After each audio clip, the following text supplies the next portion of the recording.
A small North Texas school district had to close for the rest of the week because so many students and staff members were getting sick. It's happening in the Garner ISD, northwest Parker County, between Weatherford and Mineral Wells. Fox 4's Rebecca Butcher is in Parker County tonight with more. Rebecca.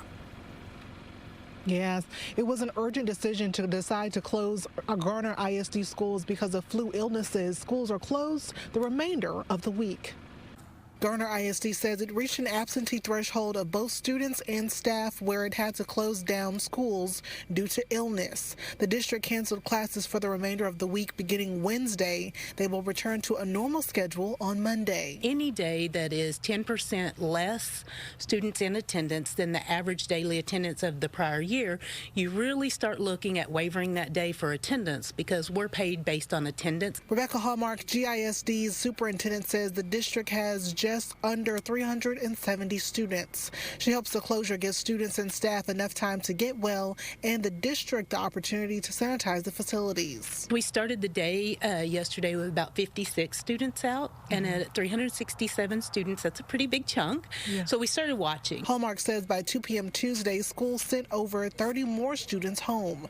She says most symptoms were fever and headaches. Flu diagnosis was reported. What really affects us on whether we can stay open or not is if we have available staff, because what starts happening is teachers have kids too, paraprofessionals have have kids here too, and they start having to go home as well. Hallmark says they have to have at least one adult per 20 kids. Sometimes you can put some groups together, but then at that point you start spreading the illness. She also says of this week's JV boys basketball tournament, if you have enough players to conceivably play a game, you must play a district game. Okay. So you really can't make that call until day of. Garner Baptist Church is stepping up, making a food pantry available to families during the school closure. We're a small church. We don't have a whole lot of people, a whole lot of money. There's not a whole lot of anything, but what we can do is give the little bit and here and there, and that food bank is one of those ways.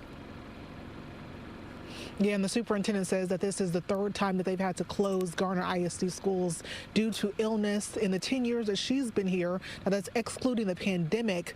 Meanwhile, parents are urged to keep their kids at home if they're still sick and to not allow them to return unless they have been fever-free for 24 hours.